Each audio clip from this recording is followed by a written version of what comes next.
दोस्तों कैसे हैं आप सब। मुझे उम्मीद है आप लोग बहुत अच्छे होंगे। दोस्तों आज हो चुका है 15 जून 2021। तो आज की बिहार की टॉप न्यूज लेकर आए हैं आपके लिए। दोस्तों वीडियो स्टार्ट करने से पहले आपसे एक रिक्वेस्ट है, अगर आप नए हैं इस चैनल पर तो फिर इस चैनल को सब्सक्राइब करके बेल आइकन को भी प्रेस कर दीजिए और साथ में वीडियो को लाइक कर दीजिए, अपने दोस्तों के साथ शेयर भी कीजिए। तो चलिए दोस्तों स्टार्ट करते हैं आज की पूरे बिहार की टॉप न्यूज। दोस्तों कोरोना संक्रमण में सुधार की स्थिति यही रही तो फिर अगले महीने से बिहार के शैक्षणिक संस्थान खुल जाएंगे। यह शिक्षा मंत्री विजय कुमार चौधरी ने यह जानकारी दी है। मंत्री विजय कुमार चौधरी ने कहा है कि कोरोना की स्थिति इसी प्रकार सुधरती रही तो फिर बिहार सरकार और शिक्षा विभाग दोनों ही शैक्षणिक संस्थान खोलने के पक्ष में है। यह 5 अप्रैल से बंद बिहार के शैक्षणिक संस्थान चरणबद्ध तरीके से खुलेंगे। यह पहले उच्च शिक्षा के संस्थान खोले जाएंगे, फिर उच्च माध्यमिक और माध्यमिक, उसके बाद मध्य विद्यालय खोले जाएंगे और सबसे अंत में प्राथमिक विद्यालय खुलेंगे।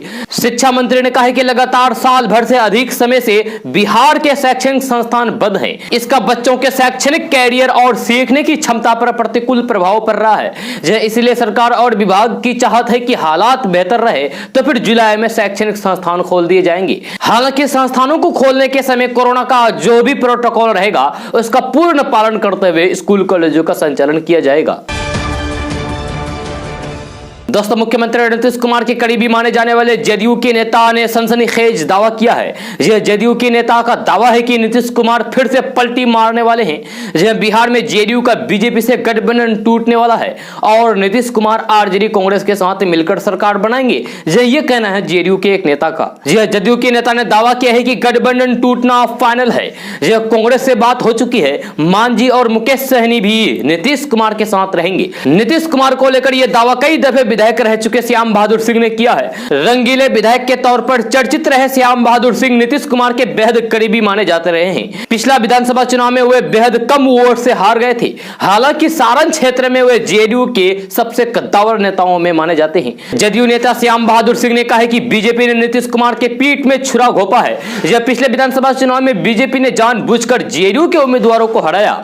यह बात खुलकर सामने आ चुकी है। सरकार बनने के बाद भी बीजेपी नीतीश कुमार के खिलाफ साजिश रच रही है, इसीलिए अब गठबंधन का टूटना तय है। जय श्याम बहादुर सिंह ने कहा है कि गठबंधन टूटने का समय नजदीक आ गया है, दिन बहुत करीब आ गया है। अब बीजेपी और जेडीयू में तालमेल रहने की हर संभावना खत्म होती जा रही है।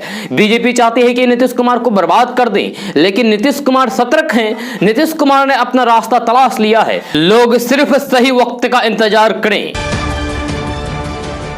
दोस्तों कोरोना संक्रमण के बीच सब्जियों के दाम आसमान छू रहे हैं। लगातार बढ़ते दामों ने किचन का बजट बिगाड़ दिया है। यह सब्जियों के दामों में वृद्धि की प्रमुख वजह मानसून से पहले हुई बारिश है। यह खेतों में पानी भरने से सब्जी की फसल बर्बाद हो गई है। 15 दिन में सब्जियों की कीमत दोगुनी हो गई है। यह लौकी, बैगन, भिंडी और टमाटर के दामों में बेतहाशा वृद्धि हुई है। यह लोग सब्जियों की खरीदारी तो कर रहे हैं मगर विकल्प में दाल, मटर, सोयाबीन का ज्यादा इस्तेमाल कर रहे हैं। यह पखवाड़े भर पहले टमाटर 15 रुपए किलो बिक रहा था, जो अब बढ़कर 40 रुपए किलो तक पहुंच गया है। यह शिमला मिर्च, पालक, लौकी, गोभी की कीमतें 3 गुनी बढ़ गई है। नेनुआ, भिंडी, करेला, बैगन के दामों ने भी तेज रफ्तार पकड़ ली है। जी हां, एक सब्जी के थोक विक्रेता ने बताया है कि बारिश के कारण स्थानीय स्तर से सब्जियों की आवक कम हो गई है, जिससे दाम बढ़ गए हैं। दोस्तों बिहार के पूर्णिया जिले के मरंगा थाना क्षेत्र के पॉलिटेक्निक चौक के पास इंस्टाकार्ट कुरियर कंपनी के दफ्तर में रविवार रात 10 बजे के करीब आधे दर्जन से अधिक हथियारबंद अपराधियों ने मैनेजर से 30 लाख रुपए की अधिक नकदी लूट ली है। यह बताया जाता है कि भारी बारिश होने की वजह से सड़कों पर आवाजाही काफी कम थी। इसी का फायदा उठाकर अपराधी आए और फिर हथियार के बल पर रुपए लेकर फरार हो गए। यह बदमाशों ने एक कर्मचारी को मारकर घायल भी कर दिया। कुरियर के मैनेजर विकास कुमार का मोबाइल और अन्य सामान भी अपराधी अपने साथ ले गया। यह सूचना पर मरंगा थानाध्यक्ष राजीव कुमार आजाद ने मामले की छानबीन की। यह थानाध्यक्ष ने बताया है कि अपराधियों के द्वारा लूट की घटना को अंजाम देने की सूचना मिली है। सीसीटीवी फुटेज एवं तकनीकी अनुसंधान के जरिए जल्द ही लुटेरों की गिरफ्तारी कर ली जाएगी। दोस्तों पूरे बिहार में मानसून पहुंच चुका है। पटना सहित समूचे यानी कि पूरे बिहार के विभिन्न इलाकों में सामान्य से मध्यम बारिश दर्ज की गई है। अगले 48 घंटे और बारिश होने का पूर्वानुमान जारी किया गया है। दरअसल सतह से लेकर वायुमंडल में 8 किलोमीटर तक नमी युक्त पूर्वीय हवा चल रही है। यह बंगाल की खाड़ी में बना कम दबाव के केंद्र और चक्रवाती सिस्टम के सक्रिय रहने से मानसून तेजी से आगे बढ़ता जा रहा है। ऐसा पहली बार हुआ है कि जिस दिन बिहार में मानसून का प्रवेश हुआ उस दिन पूरे बिहार में झमाझम बारिश हो रही है। मानसून की आदर्श स्थिति के मुताबिक मानसून 18 जून तक पूरे बिहार में पहुंचता है। पटना में आज तक 43 मिलीमीटर, भागलपुर में 100 मिलीमीटर, गया में 86 मिलीमीटर बारिश दर्ज की गई है। जी हां, वहीं बिहार के करीब 1 दर्जन से अधिक अन्य स्थानों पर 40 मिलीमीटर से अधिक बारिश दर्ज की गई है। यही हाल सीमांचल मिथिलांचल का भी है। जी हां, सीमांचल मिथिलांचल में 40 से 50 मिलीमीटर के बीच बारिश दर्ज की गई है। फिलहाल पूरे बिहार में मानसून की झमाझम बारिश की वजह से दिन के तापमान में सामान्य से 4 से लेकर 8 डिग्री सेल्सियस तक कमी दर्ज की गई है। यह पटना में अधिकतम तापमान सामान्य से 7 डिग्री, गया में सामान्य से 8 डिग्री, भागलपुर में सामान्य से 6 डिग्री और पूर्णिया में सामान्य से 4 डिग्री कम दर्ज किया गया है। दोस्तों पटना समेत पूरे बिहार में कोरोना महामारी के साथ ब्लैक फंगस का भी कहर टूट पड़ा है। कमजोर इम्यूनिटी और स्टेरॉइड को इसका जिम्मेदार बताया जा रहा है। इतना ही नहीं, ब्लैक फंगस का संक्रमण आंख, नाक, मुंह के अलावा अब ब्रेन तक भी तेजी से फैल रहा है। वहीं दूसरी ओर विशेषज्ञों की माने तो जिस तरीके से भारत में ब्लैक फंगस बेकाबू हो रहा है उस तरह किसी अन्य देश में नहीं देखा जा रहा है। इसी क्रम में पटना शहर के IJIMS अस्पताल में ब्लैक फंगस से 3 मरीजों की 24 घंटे के अंदर जान चली गई, जबकि 5 संदिग्धों को अलग वार्ड में भर्ती कराया गया। संस्थान के फंगस वार्ड में कुल 114 ब्लैक फंगस के मरीज भर्ती हैं। इनमें 105 कोरोना नेगेटिव और 9 कोरोना पॉजिटिव हैं। दूसरी ओर एम्स में 2 और IJIMS में 3 फंगस के मरीजों को भर्ती किया गया। ये तीनों अस्पताल मिलाकर 10 फंगस से जुड़े मरीज भर्ती किए गए हैं और 12 डिस्चार्ज किए गए। दोस्तों रामविलास पासवान की लोक जनशक्ति पार्टी आखिरकार टूट ही गई। उनके निधन के 1 साल बाद ही पार्टी में 2 फाड़ हो गए। रातों रात उनके ही बेटे चिराग पासवान को भाई पशुपति पारस ने सांसदों के साथ मिलकर बाहर का रास्ता दिखा दिया। अंत में पशुपति को ही पार्टी का नेता और संसदीय दल का अध्यक्ष चुन लिया गया। इतना ही नहीं, जब चिराग पासवान अपने चाचा पशुपति पारस के घर पहुंचे तो फिर काफी देर तक उन्हें अंदर एंट्री नहीं दी गई। जब वो अंदर पहुंचे तो फिर चाचा बाहर निकल चुके थे, यानी कि चिराग पासवान से मुलाकात तक नहीं की। दरअसल सांसदों की पार्टी से बगावत करने के बाद चिराग पासवान ने सोमवार सुबह इमोशनल कार्ड खेला, लेकिन वो भी उनका फेल हो गया। चिराग पासवान अपनी मां रीना पासवान के साथ चाचा से मिलने के लिए उनके घर पहुंचे हुए थे। वे राष्ट्रीय अध्यक्ष पद छोड़ने को तैयार हो गए थे, लेकिन उन्हें अंदर जाने की अनुमति तक नहीं दी गई। चिराग करीब 1.5 घंटे तक पशुपति पारस के घर के बाहर खड़े रहे, लेकिन चाचा ने उनसे कोई मुलाकात तक नहीं की।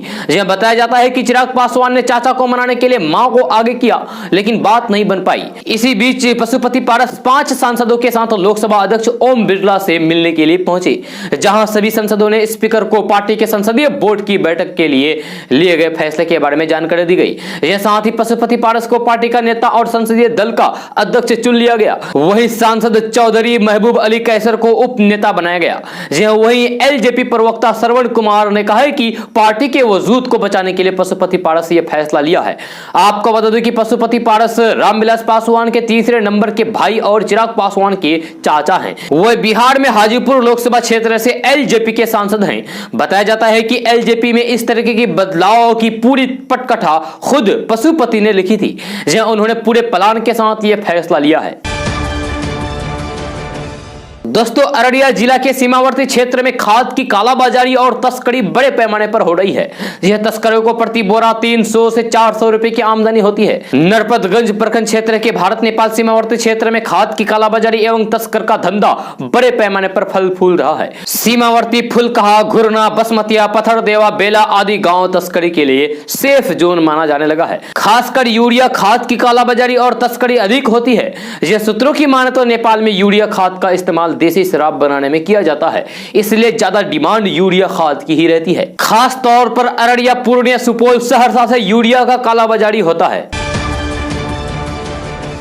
दोस्तों, देश भर में पेट्रोल और डीजल की कीमतों में लगातार हो रहे इजाफे से हाहाकार मचा हुआ है। कई शहरों में पेट्रोल और डीजल दोनों की कीमतें 100 रुपए प्रति लीटर के पार चली गई है। इसी बीच बिहार के 7 जिलों में भी आज पेट्रोल 100 रुपए प्रति लीटर से अधिक में मिला है। बिहार के अररिया, भागलपुर, जमुई, कैमूर, किशनगंज, मुंगेर और पश्चिमी चंपारण जिले में आज यानी कि मंगलवार को पेट्रोल 100 रुपए प्रति लीटर से ज्यादा में बिक रहा है। इसके अलावा 24 अन्य जिलों में पेट्रोल 99 रुपए से ज्यादा और 7 अन्य जिलों में पेट्रोल 98 रुपए प्रति लीटर से अधिक बिक रहा है। आपको बता दें कि पेट्रोल और डीजल आज एक बार फिर से महंगे हो गए हैं। पटना में आज पेट्रोल 29 पैसे और डीजल 30 पैसे महंगा हुआ है। इसके साथ ही पटना में पेट्रोल 98 रुपए 49 पैसे प्रति लीटर और डीजल 92 रुपए 59 पैसे प्रति लीटर हो गया है। वही देश की राजधानी दिल्ली में आज पेट्रोल 96 रुपए 41 पैसे और डीजल 87 रुपए 28 पैसे प्रति लीटर हो गया है। दोस्तों, लोक जनशक्ति पार्टी यानी कि एलजेपी में टूट के बाद अब उसके नेताओं के बयान सामने आ रहे हैं। ये एलजेपी के खगड़िया के सांसद महबूब अली कैसर ने कहा है कि चिराग पासवान बात नहीं करते हैं। उन्होंने कहा है कि बातचीत करने के कई जरिए हैं लेकिन वे अपनाते नहीं। इस बीच वैशाली से एलजेपी के सांसद वीणा देवी ने कहा है कि पार्टी में टूट जैसी कोई बात नहीं है, सिर्फ नेतृत्व बदला गया है। खगड़िया से एलजेपी के सांसद महबूब अली कैसर ने कहा है कि बिहार विधानसभा चुनाव में एनडीए से अलग होने का फैसला सही नहीं था। हाजीपुर के सांसद पशुपति पारस की अगुवाई स्वीकार करने के बाद कैसर ने कहा है कि चिराग पासवान हमारे साथ आना चाहे तो फिर उसका स्वागत है। वह बहुत अच्छे वक्ता हैं, लेकिन हमें सबसे बुरा तभी लगा जब उन्होंने बिहार विधानसभा चुनाव के दौरान एनडीए के खिलाफ चुनाव लड़ा और फिर मजबूरी में हमें भी यह कदम उठाना पड़ा। उन्होंने कहा है कि एलजेपी की प्रासंगिकता कायम रहेगी और फिर जिस तरीके से वे पहले काम कर रही थी बिहार में वैसे ही काम करती रहेगी। दोस्तों, बिहार लोजपा में टूट के बाद कयास लगाए जा रहे हैं कि अब कांग्रेस के विधायक पार्टी छोड़ सकते हैं। जी हां, वही आरसीपी सिंह ने बिहार में कांग्रेस को डूबता जहाज बताया है। उन्होंने कहा है कि डूबते हुए जहाज से लोग अलग होना चाहते हैं। बंगाल का अंजाम सबने देखा है, वहां कई नेता कांग्रेस छोड़ चुके हैं। बिहार में कांग्रेस के 19 विधायक जीतकर सदन पहुंचे हैं। लोजपा में टूट पर जेडीयू के राष्ट्रीय अध्यक्ष आरसीपी सिंह ने चिराग पासवान पर निशाना साधते हुए कहा कि जो बोएगा वही तो काटिएगा।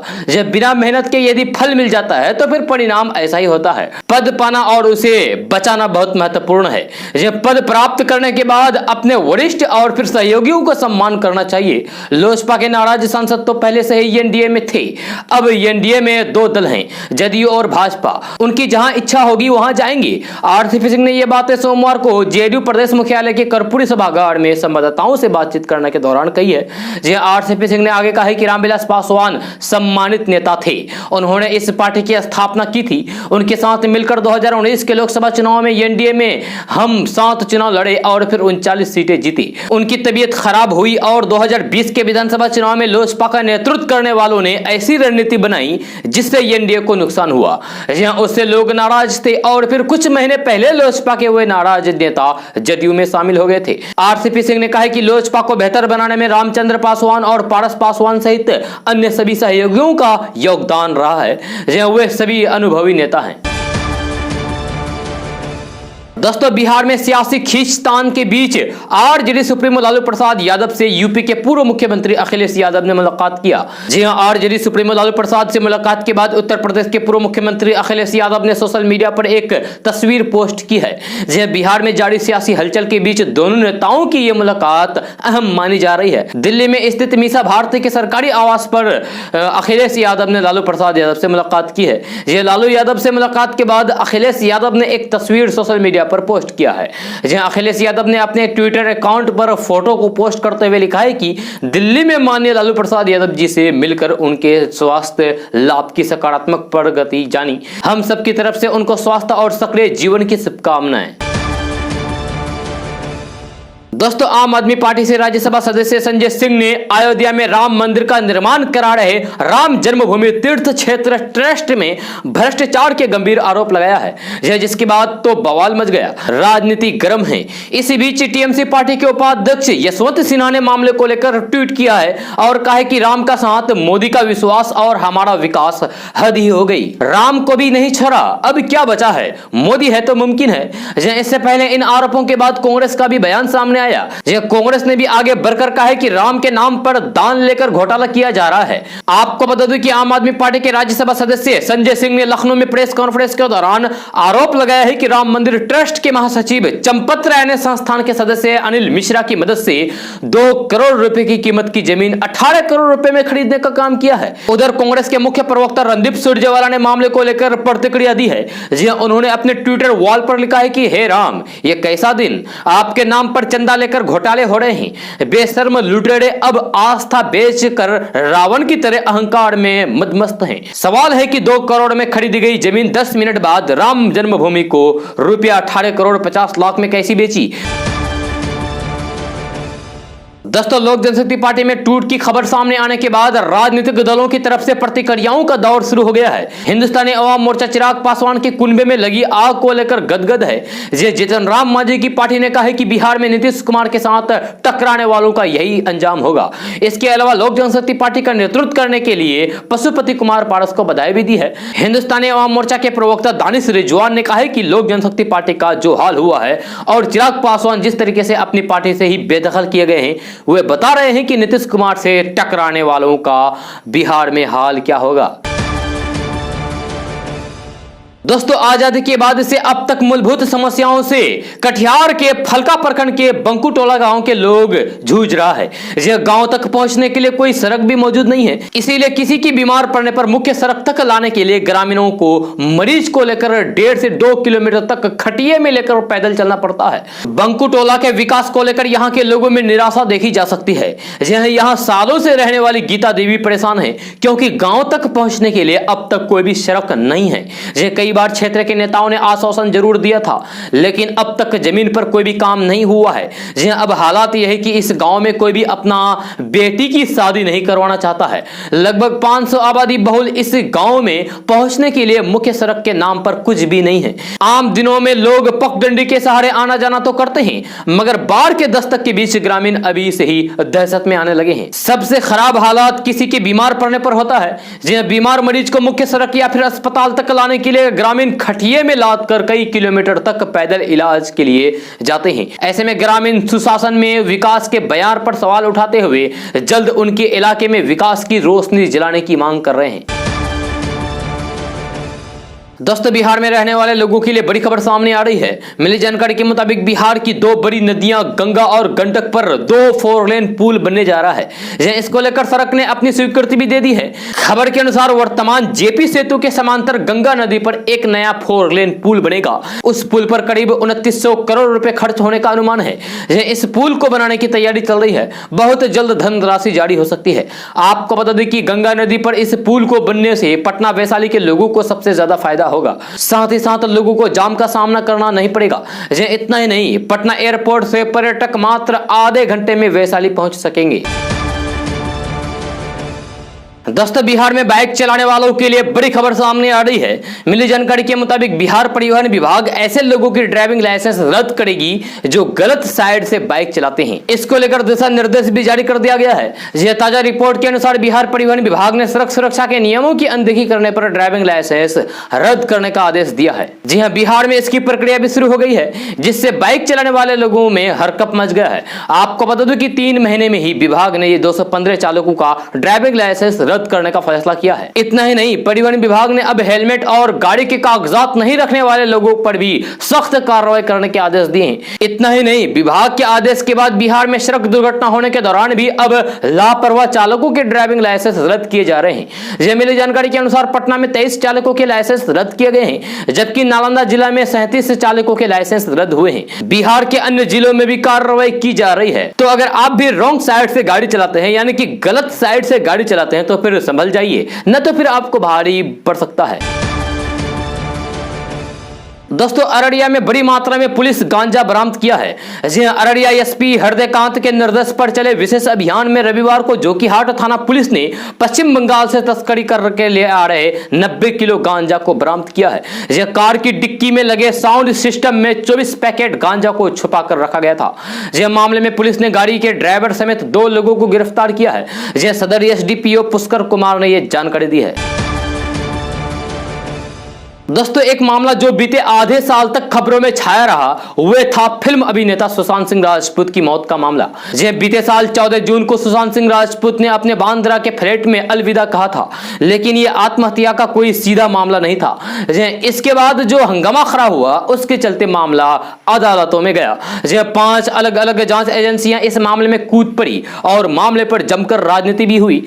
आज 1 साल बाद भी सुशांत सिंह मामले में जांच एजेंसी कुछ भी बोलने को तैयार नहीं है। आखिर बात क्या है? हालांकि सुशांत सिंह मामले को लेकर कई लोगों ने जमकर बवाल भी किया, लेकिन अब तक इस मामले में कोई भी खुलासा नहीं हुआ है, कोई भी कार्रवाई नहीं हुई है। दोस्तों अभिनेता और गोरखपुर के सांसद रवि किशन ने भोजपुरी फिल्मों और गानों के माध्यम से समाज में फैलाई जा रही अश्लीलता पर रोक लगाए जाने की मांग उठाई है। इसके लिए उन्होंने उत्तर प्रदेश और बिहार के मुख्यमंत्रियों के साथ देश के सूचना एवं प्रसारण मंत्री प्रकाश जावड़ेकर और केंद्रीय संस्कृति मंत्री प्रहलाद सिंह पटेल को पत्र लिखा है और कठोर कानून बनाए जाने की मांग की है। गोरखपुर के सांसद रवि किशन ने पहले में बन चुकी ऐसी फिल्में और अश्लील गानों पर भी प्रतिबंध लगाए जाने की मांग की है। दोस्तों पटना के नौबतपुर थाना इलाके में एक युवक को अपनी पत्नी से बेवफाई करना काफी भारी पड़ गया। यह पत्नी ने उसे शादी के मंडप में पहुंचने से पहले ही हवालात भिजवा दिया। दरअसल युवक अपनी पहली पत्नी को बिना बताए दूसरी युवती से शादी करने जा रहा था। इस बीच पहली पत्नी को इसकी भनक लग गई। वह पुलिस के साथ ससुराल पहुंची और फिर पुलिस ने पति को गिरफ्तार कर लिया। 2019 में खजूरी निवासी राहुल कुमार की शादी पालीगंज के धरहरा की रहने वाली फुलमती कुमारी से हुई थी। पत्नी के अनुसार उनके 2 बच्चे हुए, लेकिन पति ने मारपीट करके उन्हें घर से बाहर निकाल दिया। इसके बाद वे चोरी से नालंदा जिले की एक लड़की से दूसरी शादी करने वाला था। यह महिला को किसी तरीके से इसकी जानकारी मिली। पति की शादी की खबर मिलते ही पत्नी अपने 2 बच्चों के साथ नौबतपुर थाने पहुंची। पुलिस वालों के साथ वे सीधे अपने ससुराल पहुंची। पुलिस जब महिला के ससुराल पहुंची तो फिर वहां का नजारा देखकर दंग रह गया। घर के बाहर बैंड बाजा बज रहा था। नए कपड़े पहनकर रिश्तेदार सज धज कर बारात में जाने को तैयार थे। वही अचानक पहुंची पुलिस को देखकर वहां अफरा तफरी का माहौल बन गया। सड़क पर नाच रहे बाराती भी भाग गए। पुलिस ने शादी रुकवाई और फिर दूल्हे को अपने साथ थाने लेकर गई। थाने में इसे लेकर हाई वोल्टेज ड्रामा हुआ। दोस्तों भागलपुर सहित कोसी सीमांचल में मक्का आधारित उद्योग की तलाश की जा रही है। इसमें भंडारण से लेकर प्रोसेसिंग तक को शामिल किया जाएगा। पूर्णिया सहित कुछ जिलों में मेगा फूड पार्क विकसित करने की योजना पर काम चल रहा है। इस बीच शनिवार को बिहार के कृषि विश्वविद्यालय के कुलपति डॉक्टर RK सुहाने की अध्यक्षता में अखिल भारतीय मक्का अनुसंधान संस्थान के निदेशक और वरिष्ठ अधिकारियों के बीच बातचीत हुई। इसमें मक्का आधारित उद्योग लगाने से लेकर वैज्ञानिक और तकनीकी जानकारी के आदान प्रदान करने और फिर शोध कार्यों के लिए छात्रों के आने जाने पर सहमति बनी है। दोस्तों बिहार में रहने वाले लोगों के लिए बड़ी खबर सामने आ रही है। ताजा रिपोर्ट के मुताबिक पटना एम्स से वैशाली तक 4 लेन हाईवे बनने जा रहा है। इसको लेकर सरकार ने मंजूरी भी दे दी है। बहुत जल्द जमीन का अधिग्रहण शुरू हो जाएगा। खबर के अनुसार जेपी सेतु के सोनपुर अप्रोच रोड से वैशाली तक जमीन अधिग्रहण की अनुमति मिल गई है। इन इलाकों में जमीन मालिकों को बहुत जल्द नोटिस भेजा जाएगा। वही सारण जिले के कुछ इलाकों में भी जमीन का अधिग्रहण किया जाएगा। दोस्तों बिहार में अनलॉक 1 की मियाद मंगलवार 15 जून यानी कि आज खत्म हो रही है। आज नीतीश सरकार 16 जून से अनलॉक 2 को लेकर नए नियमों का ऐलान कर सकती है। बिहार में 16 जून से यानी कि कल से किस तरीके की छूट दी जाए इसको लेकर क्राइसिस मैनेजमेंट ग्रुप की बैठक होनी है। कहा जा रहा है कि जो व्यवस्था अभी लागू है इसी को हल्के फुल्के बदलाव के साथ बहाल किया जाएगा और प्रतिबंधों में ज्यादा ढील नहीं दी जाएगी। पिछले दिनों बिहार के मुख्यमंत्री नीतीश कुमार ने खुद राजधानी पटना का जायजा लिया था। जायजा लेने के बाद ही उन्होंने अनलॉक 1 का फैसला लिया था। एक दिन 20 करके दुकानें बिहार में अभी खुल रही है। फिलहाल नाइट कर्फ्यू का भी दौर जारी है। सरकार ने बाजार खोलने के लिए सुबह 6 बजे से शाम 5 बजे तक का वक्त दिया है। छूट के तहत 50% कर्मियों के साथ सरकारी और निजी ऑफिस का काम कर रहे हैं। ऐसे में सबको इस बात का इंतजार है कि आगे छूट का दायरा कैसे बढ़ाया जाएगा। दोस्तों कोरोना संक्रमण कम होने के साथ सामान्य जीवन पटरी पर लौटने लगा है। राजधानी दिल्ली में आज से बाजार, मॉल और शॉपिंग कॉम्प्लेक्स पूरी तरीके से खुल जाएंगी। रेस्टोरेंट और सैलून को भी आधी क्षमता के साथ खोलने की अनुमति दी गई है। जम्मू कश्मीर, हिमाचल प्रदेश और दूसरे राज्यों ने भी राहतों की घोषणा की है। दिल्ली में अनलॉक पार्ट 3 का ऐलान कर दिया गया है, जिसके तहत कई चीजों में रियायत दी गई है। आज से कई चीजों को पूरी तरीके से खोला जाएगा। कुछ चीजें पूरी तरीके से बंद होगी और कुछ को पाबंदियों के साथ खोला जाएगा। दोस्तों, अगर जज्बा कायम हो तो हर मुश्किल राह को आसान बनाया जा सकता है। यह बिहार के गोपालगंज के सुरवल गांव की रहने वाली उमरावती ने इसे सच साबित करके दिखाया है। हुआ यूं कि पिछले 11 जून की शाम को उमरावती अपनी वृद्ध और बीमार मां को पीठ पर लेकर ही सुरवल गांव से पैदल ही 3 किलोमीटर की दूरी तय करके बरौली प्राथमिक स्वास्थ्य केंद्र उपचार कराने पहुंच गई। इस बेटी ने अपनी मां का इलाज कराने के लिए खूब कष्ट उठाए। वहीं दूसरी तरफ स्वास्थ्य विभाग की भारी लापरवाही नजर आई। अन्यथा उसे एम्बुलेंस की सुविधा मिली होती तो फिर लोगों को ऐसा दृश्य देखने को नहीं मिलता। हद तब हो गई जब चिकित्सक ने उसकी मां का उपचार करने के बाद उसे बेटी के हवाले छोड़ दिया। नतीजा यह हुआ कि उसे फिर से अपनी मां को पीठ पर ही लाद कर 3 किलोमीटर की दूरी तय करके अपने गांव पहुंचना पड़ा। उमरावती की निगाहें किसी मददगार को तलाश रही थी, लेकिन जब उसे कोई मददगार नहीं मिला तो वह मां को अपने पीठ पर लाद कर ही निकल पड़ी। इस बेटी की हौसला की तारीफ आज चर्चा का विषय बना हुआ है। बीमार मां को पीठ पर लादे पैदल अपने घर लौट रही उमरावती ने बताया है कि उसके पिता साधु बिंदु कुछ साल पहले दुनिया को छोड़ गए थे। उसका कोई भाई नहीं है, बल्कि वर्तमान में घर में कोई पुरुष सदस्य नहीं है, इसलिए वह अपनी मां की देखभाल करने के लिए मायके में ही रहती है। परिवार में कोई कमाने वाला सदस्य नहीं है, इस कारण उसे आर्थिक तंगी का सामना करना पड़ रहा है। दोस्तों, बेंजामिन नेतन्याहू की इजरायली प्रधानमंत्री पद से विदाई हो गई है। वे पिछले 12 सालों से इजराइल के प्रधानमंत्री थी। इजराइल संसद में नए गठबंधन सरकार के पक्ष में बहुमत होने के चलते नेतन्याहू को अपना पद गंवाना पड़ा। अब दक्षिणपंथी राष्ट्रवादी नेता नेफ्ताली बेनेट ने इजराइल के नए प्रधानमंत्री का पद संभाल लिया है। हालांकि नेतन्याहू ने आखिरी समय तक उम्मीद नहीं छोड़ी थी। इसका अंदाजा इससे लगाया जा सकता है कि विपक्षी गठबंधन को 60 प्रतिनिधियों का समर्थन मिला, जबकि नेतन्याहू को 59 प्रतिनिधियों का। नेतन्याहू भले ही सरकार में नहीं हो, लेकिन वे दक्षिणपंथी लिकुड पार्टी के प्रमुख और इजरायली संसद में नेता प्रतिपक्ष बने रहेंगे। आपको बता दूं कि नेतन्याहू इजराइल के सबसे लंबे समय तक प्रधानमंत्री रहे हैं। वे 5 बार इजराइल के प्रधानमंत्री चुने गए। पहली बार वे 1996 से 1999 तक प्रधानमंत्री रहे। इसके बाद 2009 से 2021 तक वे लगातार सरकार का नेतृत्व करते रहे, लेकिन अप्रत्याशित राजनीतिक घटनाक्रम में विपक्ष के 8 दलों के गठबंधन ने उन्हें सत्ता बाहर का रास्ता दिखा दिया। बहुमत गंवाने के बाद इजरायली संसद में नेतन्याहू ने कहा कि हम वापसी करेंगे। यामीनी पार्टी के दक्षिणपंथी नेता नेफ्ताली बेनेट ने इजराइल के नए प्रधानमंत्री के तौर पर शपथ ले ली है। उनकी अपनी पार्टी के तो महज 8 सांसद हैं, लेकिन गठबंधन ने उन्हें अपना नेता चुना है। दोस्तों, बिहार के शिक्षा मंत्री विजय कुमार चौधरी ने बड़ा ऐलान किया है। उन्होंने कहा है कि दिवाली से पहले 1.25 लाख शिक्षकों की बहाली होगी। बिहार के शिक्षा मंत्री विजय कुमार चौधरी ने एक मीटिंग में अलग अलग मसलों पर अपनी राय रखी और सवालों के जवाब दिए। बिहार में 1.25 लाख शिक्षक भर्ती पर विजय कुमार चौधरी ने कहा है कि दिवाली के पहले ही शिक्षकों की भर्ती होगी और विभाग ने इसके लिए अपनी तरफ से प्रक्रिया भी शुरू कर दी है। अपनी बात रखते हुए विजय कुमार चौधरी ने कहा है कि अभी जो शिक्षा की स्थिति है उससे वे पूरी तरीके से संतुष्ट नहीं है। मंत्री विजय कुमार चौधरी ने कहा है कि 15 साल पहले जहां हम खड़े थे उससे बहुत आगे बढ़ गए हैं। हम अपनी सरकार की तुलना पिछले सरकार से नहीं कर सकते। विजय कुमार चौधरी के मुताबिक हमें और भी आगे जाना है। हम उस 15 साल से तुलना नहीं कर सकते। नई यूनिवर्सिटीज की स्थापना पर विजय कुमार चौधरी ने जवाब दिया और कहा कि पिछले 15 सालों में परंपरागत शिक्षा की प्रणाली में सुधार किया गया है। दोस्तों, पूर्व केंद्रीय मंत्री नागमणि सिंह कुशवाहा आज सीवान पहुंचे, जहां दिवंगत शहाबुद्दीन के बेटे ओसामा से मुलाकात की।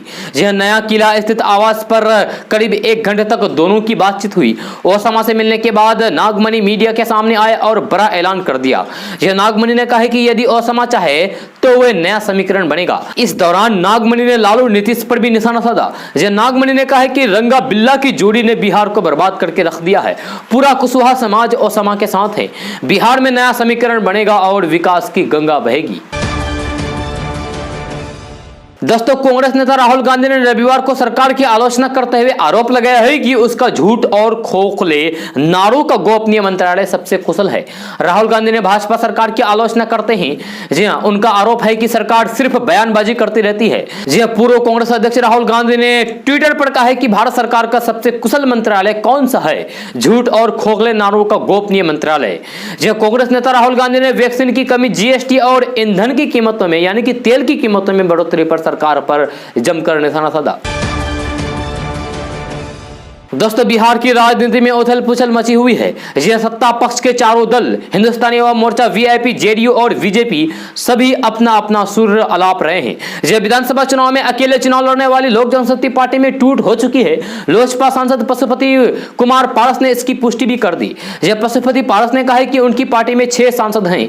5 सांसदों को लग रहा है कि पार्टी का अस्तित्व खत्म हो रहा है, इसलिए पार्टी को बचाने की जरूरत है। मैंने पार्टी तोड़ा नहीं है, बल्कि पार्टी को बचाया है। चिराग पासवान से कोई शिकायत नहीं है, कोई आपत्ति नहीं है, वे पार्टी में रहे। लोजपा सांसद ने लोकसभा स्पीकर ओम बिरला को पत्र लिखकर मांग की है कि अब पशुपति कुमार पारस को संसदीय दल का नेता माना जाए। इस वक्त दिवंगत नेता रामविलास पासवान के बेटे चिराग पासवान लोजपा संसदीय दल के नेता हैं। जानकार मानते हैं कि बिहार में यह प्रेशर पॉलिटिक्स का दौर है, जिसमें सत्ता पक्ष का हर दल अधिक से अधिक बारगेन करना चाहता है।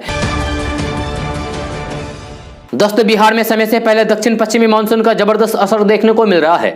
यह बिहार के कई जिलों में बारिश हो रही है। इस वक्त एक बड़ी खबर बिहार के कैमूर जिले से सामने आ रही है। यहां वज्रपात से एक युवक की जान चली गई, जबकि 8 अन्य लोग आकाशीय बिजली की चपेट में आने की वजह से बुरी तरीके से झुलस गए हैं। यह पटना कैमूर जिले के करमचट्टे थाना क्षेत्र की है। यहां 12डीह गांव में ठनका गिरने से एक व्यक्ति की जान चली गई। यह बताया जा रहा है कि इस घटना में कुल 9 लोग झुलस गए थे, जिसमें से 8 लोग जख्मी बताए जा रहे हैं। जख्मियों को आनंद फानन में इलाज के लिए रोहतास जिले के चेनारी स्थित एक हॉस्पिटल में भर्ती कराया गया, जहां डॉक्टर उनके इलाज में जुट गई है। दोस्तों, प्रधानमंत्री नरेंद्र मोदी ने नफ्ताली बेनेट को इजराइल का प्रधानमंत्री बनने पर बधाई दी है। प्रधानमंत्री नरेंद्र मोदी ने कहा है कि जैसा कि हम अगले साल राजनयिक संबंधों को 30 साल पूरे होने का जश्न मना रहे हैं, हम दोनों मिलकर दोनों देशों के रिश्ते को मजबूत करेंगे और मिलकर काम करेंगे। प्रधानमंत्री नरेंद्र मोदी ने कहा है कि वे दोनों देशों के बीच रणनीतिक साझेदारी को गहरा करने के लिए उत्सुक हैं। नफ्ताली बेनेट ने इजराइल के प्रधानमंत्री पद की शपथ ली है। इसके साथ ही 12 साल से प्रधानमंत्री पद पर काबिज बेंजामिन नेतन्याहू का कार्यकाल खत्म हो गया है। संसद में बहुमत हासिल करने के बाद दक्षिणपंथी यामीनी पार्टी के 49 वर्षीय नेता बेनेट ने रविवार को शपथ ले ली है। दोस्तों, आज का न्यूज बस यहाँ तक। कैसा लगा जरूर अपना सुझाव दीजिएगा नीचे कमेंट बॉक्स में कमेंट करके। अगर आप नए हैं इस चैनल पर तो फिर इस चैनल को सब्सक्राइब करके बेल आइकन को भी प्रेस कर दीजिए और साथ में वीडियो को लाइक कर दीजिए, अपने दोस्तों के साथ शेयर भी कीजिए। तो चलिए दोस्तों, फिर मिलते हैं अगले वीडियो में। जय हिंद, जय बिहार।